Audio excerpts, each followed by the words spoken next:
প্রিজনারদেরকে help করা যাবে, অর্থাৎ যারা অন্যায়ভাবে জেলে বন্দী তাদের মুক্তির জন্য জাকাতের অর্থ থেকে টাকা ব্যয় করা যাবে। মুসলমানদের মধ্যে থেকে যারা জেলে বন্দী অন্যায়ভাবে তাদেরকে, কিংবা কাউকে কিডন্যাপ করা হয়েছে অথবা অন্যায়ভাবে গুম করা হয়েছে, গুম করে এখন টাকা দাবি করা হচ্ছে, তো তার লাইফকে বাঁচানোর জন্য এরকম কিডন্যাপড বা গুম করা হয়েছে, এই জাতীয় ডিসঅ্যাপিয়ার্ড হয়েছে, খুঁজে পাওয়া যাচ্ছে না, পরে জানা গেল ফোন করে বলা হচ্ছে যে কোনো দস্যু দল বা ডাকাত তাকে ধরে নিয়েছে কিডন্যাপাররা, এবং এত টাকা দিলে অমুক ব্যাংকে এত টাকা অ্যাকাউন্টে পাঠালে তাকে ছেড়ে দেওয়া হবে। এরকম বিপদগ্রস্ত যদি কেউ থাকে সেটাও অফির রিকাবের আওতায় পড়বে। আমরা এই জাতীয় ভিকটিমদেরকেও জাকাতের টাকা দিয়ে হেল্প করতে পারি। এ পর্যায়ে আমরা জানব যাদের উপরে আল্লাহ তাআলা জাকাত ফরজ করেছেন, জাকাত ফরজ হওয়ার পরেও যারা এই জাকাত আদায় করেনি তাদের ব্যাপারে ইসলাম কি বলে, তাদের ব্যাপারে কোনো শাস্তির ঘোষণা আছে কিনা সে ব্যাপারে আমরা শুনব। আমরা যদি পবিত্র কালামুল্লাহ মাজিদের আয়াতগুলো এবং আল্লাহ রাসূল সাল্লাল্লাহু আলাইহি ওয়াসাল্লামের প্রফিটিক যে হাদিসগুলো, ট্র্যাডিশনগুলোর দিকে তাকাই, তাহলে দেখব যে জাকাত ফরজ হওয়ার পরেও যারা জাকাত আদায় করতে চাইবে না বা জাকাত আদায় করবে না তাদের ব্যাপারে কঠিন হুঁশিয়ারি ঘোষণা করা হয়েছে এবং ভয়ঙ্কর শাস্তির ঘোষণা দেওয়া হয়েছে। সূরা তাওবার 34 নম্বর আয়াতে আল্লাহ তাআলা এই ব্যাপারে জাকাত যারা আদায় করবে না তাদের শাস্তির ব্যাপারে সুস্পষ্ট ঘোষণা দিয়েছেন। আল্লাহ বলছেন, ওয়াল্লাযীনা ইয়াকনিজুনা আয-যাহাবা ওয়াল ফিদ্দাতা ওয়ালা ইউনফিকুনাহা ফি সাবিলিল্লাহি ফাবাশশিরহুম বিআযাবিন আলীম। নবী হে, যারা স্বর্ণ, রৌপ্য, টাকা পয়সা, ব্যাংক ব্যালেন্স এগুলোকে গচ্ছিত করে রাখে, জাকাত ফরজ হওয়ার পরেও জাকাত দেয় না, তাদেরকে আপনি কঠিন আযাবের, কঠিন শাস্তির সুসংবাদ দিন।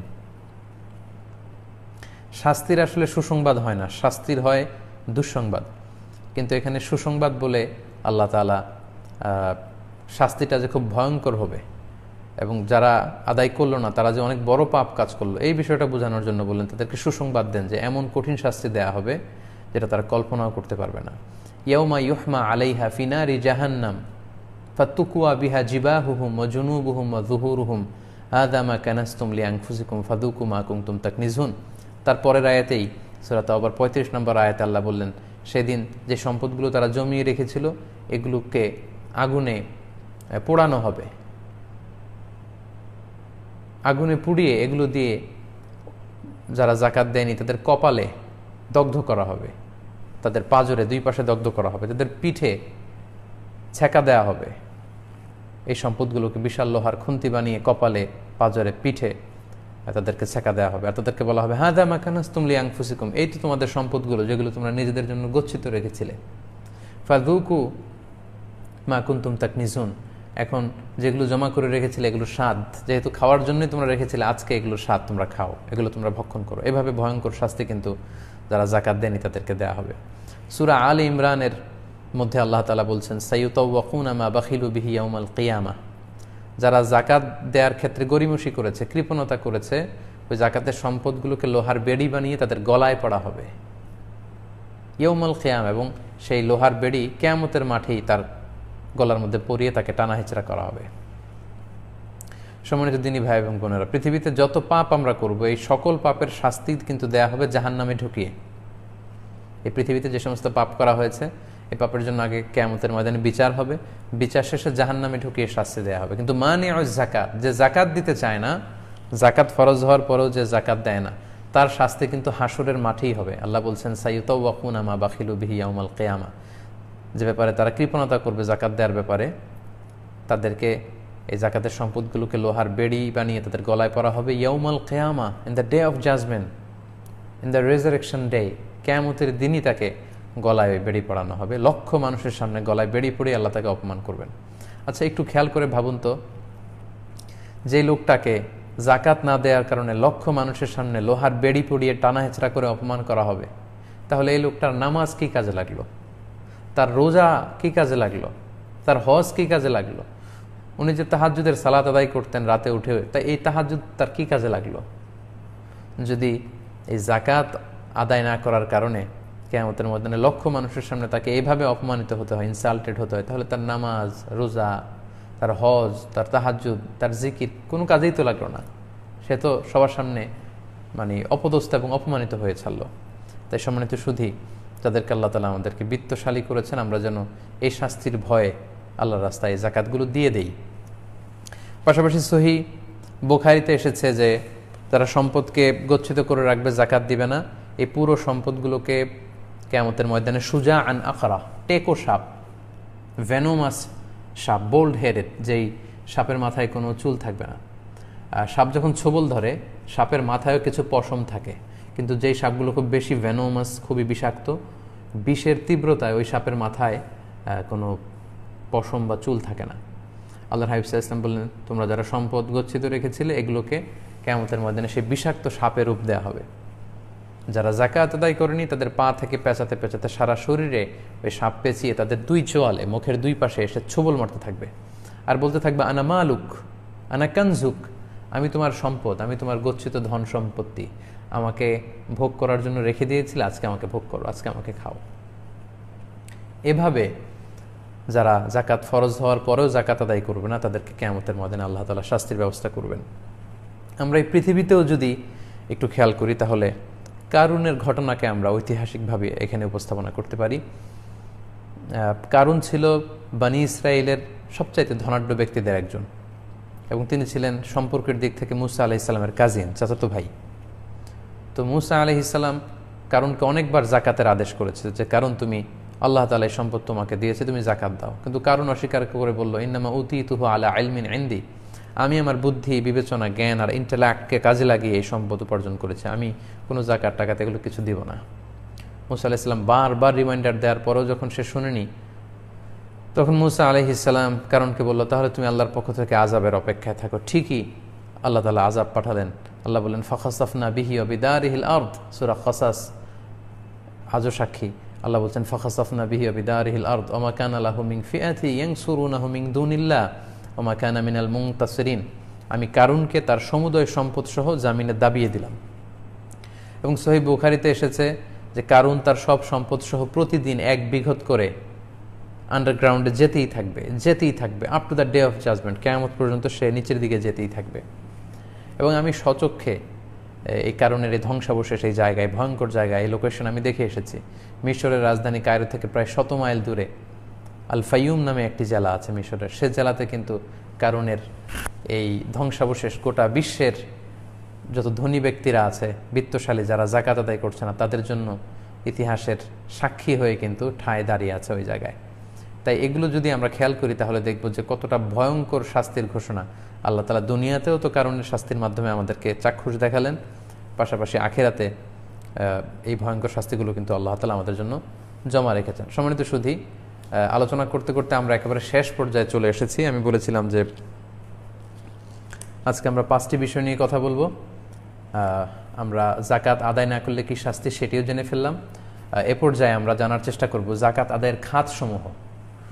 আমরা যে জাকাত আমাদের ফরজ হলে আমরা যে জাকাত আদায় করব, আমরা চাইলে যে কাউকে এবং যে কোনো খাতে কিন্তু আমরা এই জাকাতের টাকা দিতে পারি না। জাকাত প্রদানের বা বন্টনের সুস্পষ্ট সুনির্ধারিত, কোরআন কর্তৃক সুনির্ধারিত কিছু খাত রয়েছে, এবং এই খাতগুলোর সংখ্যা হচ্ছে 8টি। আমরা এখন জাকাত আদায়ের এই খাতের ব্যাপারে শুনব। সূরাতুত তাওবার 60 নম্বর আয়াতে আল্লাহ খুব সুস্পষ্টভাবে জাকাত আদায়ের খাতগুলো বর্ণনা করেছেন। আল্লাহ বলছেন, ইন্নামা সাদাকাতু লিল ফুকারাই ওয়াল মাসাকিনি ওয়াল আমিলিনা আলাইহা ওয়াল মুআল্লাফাতি কুলুবুহুম ওয়া ফির রিকাবি ওয়াল গারিমিনা ওয়া ফি সাবিলিল্লাহি ওয়া ইবনিস সাবিল ফারিদাতাম মিনাল্লাহ ওয়াল্লাহু আলিমুন হাকিম। আল্লাহ তাআলা বলছেন যে জাকাত সবাইকে দেয়া যাবে না, জাকাত 8টি খাতে দেয়া যাবে কেবলমাত্র। সে 8টি খাতের প্রথম খাতটি কি? প্রথম খাত হচ্ছে ইন্নামা সাদাকাতু লিল ফুকারা, জাকাত ফকিরদেরকে দেয়া যাবে 1 নম্বর। 2 নম্বর হচ্ছে ওয়াল মাসাকিন, মিসকিনদেরকে দেয়া যাবে। ফকির এবং মিসকিন এরাই হচ্ছে জাকাত দেওয়ার প্রাইমারি খাত, এরাই মূলত বেশি হকদার, ফকির এবং মিসকিন, এদেরকে জাকাত দিতে হবে। এখন ফকির এবং মিসকিন কারা? ইমাম আল আযম আবু হানিফার মতে, ইমাম আযম আবু হানিফা রাহিমাহুল্লাহ, ওনার মতে ফকির হচ্ছে মান লাহু শাই, যার সামান্য কিছু আছে কিন্তু এতে তার চলে না, তারা হচ্ছে ফকির।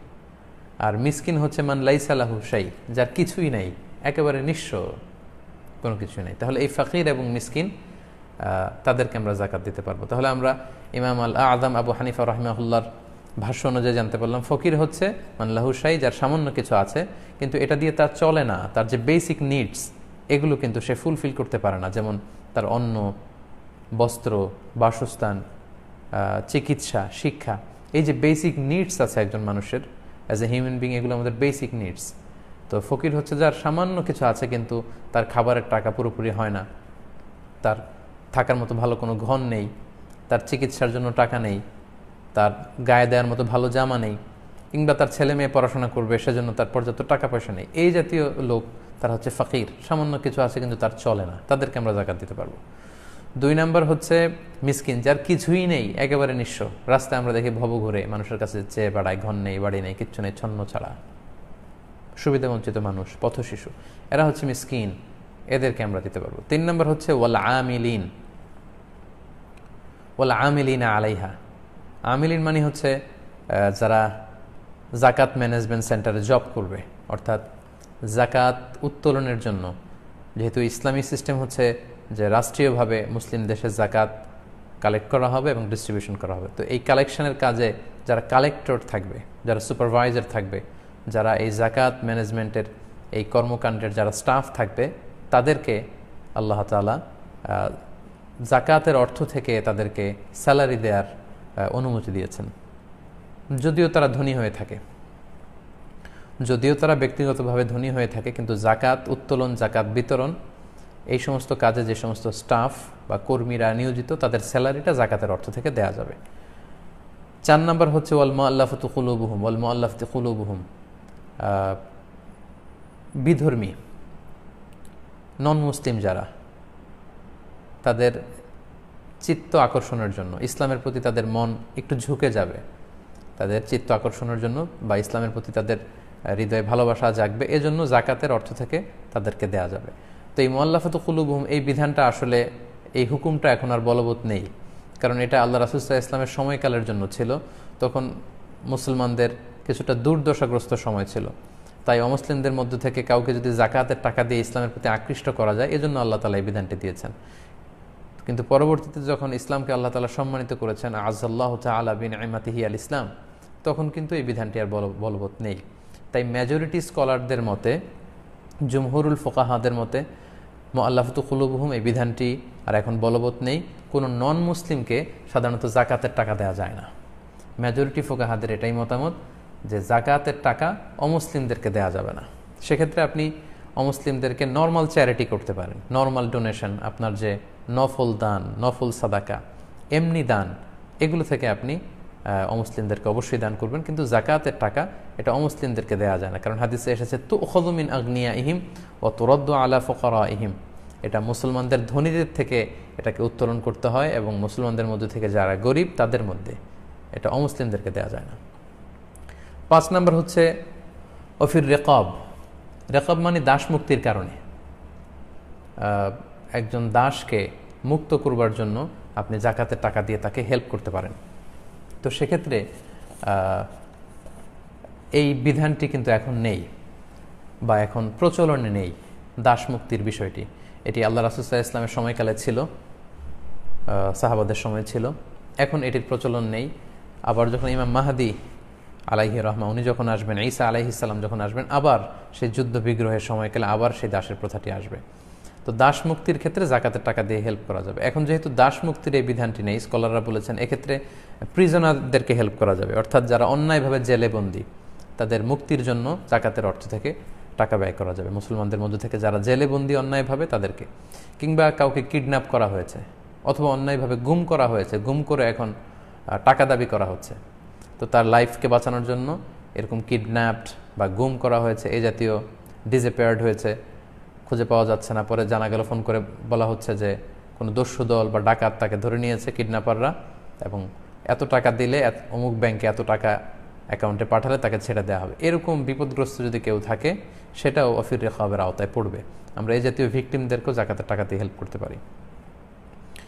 এরপর হচ্ছে অফিস সাবিলিল্লাহ। 7 নম্বর হচ্ছে অফিস সাবিলিল্লাহ, মানে আল্লাহর রাস্তায়। এটা আসলে ব্যাপক বিষয়, তবে মেজরিটি স্কলারদের মতামত হচ্ছে অফিস সাবিলিল্লাহর দ্বারা উদ্দেশ্য হচ্ছে যারা আল্লাহর রাস্তায় জেহাদে আছে, আল্লাহর জামিনে আল্লাহর দ্বীনকে লিইলাই কালিমাতিল্লাহ, মানব রচিত সমস্ত মতবাদের উপরে আল্লাহর জামিনে আল্লাহর দ্বীনকে বাস্তবায়নের জন্য যারা সশস্ত্র সংগ্রাম করছে, এরকম মুজাহিদিনদেরকে, সংগ্রামের জন্য যারা আল্লাহর রাস্তায় আছে, এরকম মুজাহিদদেরকে জাকাতের টাকা দিয়ে তাদেরকে সাহায্য সহযোগিতা করা যাবে। এটা হচ্ছে মূল অর্থ ফি সাবিলিল্লাহ। এছাড়াও অনেক স্কলাররা এটাকে আমভাবে নিয়েছেন, অর্থাৎ যে কোনোভাবে ইসলাম যেখানে বিপন্ন সেখানে ইসলামকে বিজয়ী করবার জন্য যে কোনো সেক্টরে এটাকে আমভাবে ফি সাবিলিল্লাহ ধরে সেখানেও কিন্তু জাকাতের টাকা দেওয়া যাবে বলে অনেকে বলেছেন।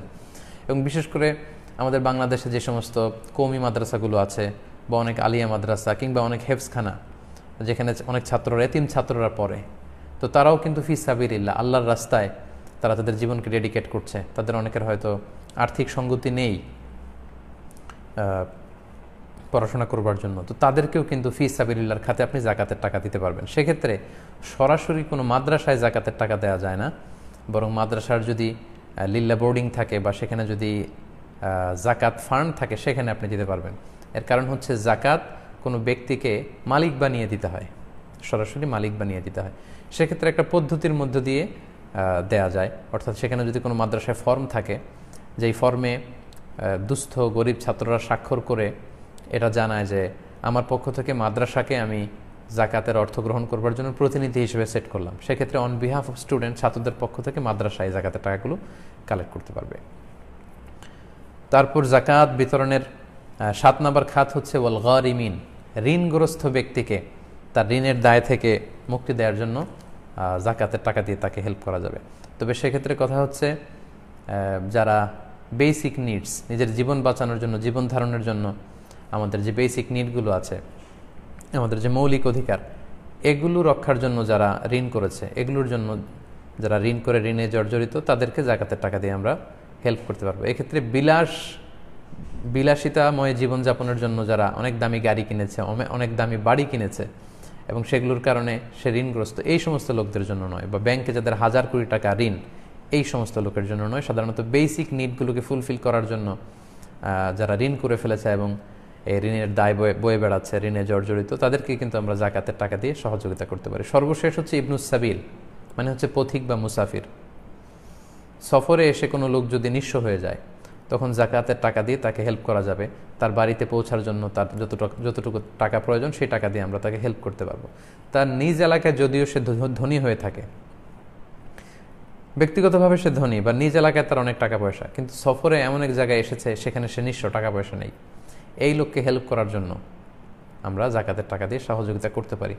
তো এই যুগে সাধারণত এটা খুব বেশি প্রয়োজন হয় না, কারণ এখন ক্রেডিট কার্ডের ব্যবস্থা আছে, বিকাশের ব্যবস্থা আছে, ফোনের ব্যবস্থা আছে, হয়তো যোগাযোগ করে সামহাও কেউ টাকা ম্যানেজ করতে পারবে। কিন্তু যদি ম্যানেজ করতে না পারে তাহলে মুসাফির অবস্থায় কেউ যদি নিঃস্ব হয়ে যায়, যদিও সে ধনী হয়ে থাকে কিন্তু সফরের মাঝখানে বা ভিন দেশে বা ভিন্ন এলাকায় সে যদি বিপদে পড়ে যায়, এই সমস্ত মুসাফির লোককেও কিন্তু আমরা জাকাতের অর্থ থেকে সহযোগিতা করতে পারি। সম্মানিত দিনী ভাই এবং বোনেরা, আশা করি কোন কোন খাতে, কোন 8টি খাতে জাকাতের অর্থ ব্যয় করা যাবে এ ব্যাপারে আপনারা সম্যক একটি ধারণা